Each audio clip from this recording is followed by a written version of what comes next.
Hey guys, in this video, I will show you how to withdraw money from PrizePicks to Cash App. Alright, let's begin. First, ensure you've met your payout requirements.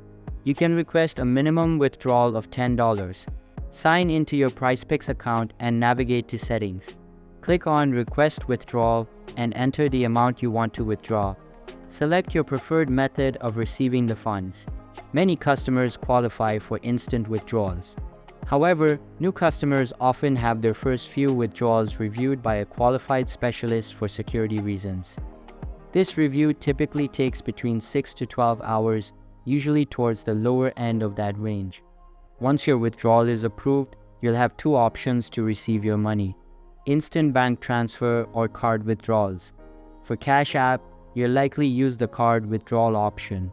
Make sure your Cash App card details are correctly entered in your PrizePicks account.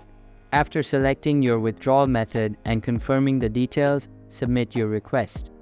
The funds should appear in your Cash App balance once the transaction is processed, which can be almost instant for approved accounts. So that's basically how you can withdraw money from PrizePicks to Cash App. And that's it for this video. If you find this helpful, consider subscribing and giving this a big thumbs up. Thanks.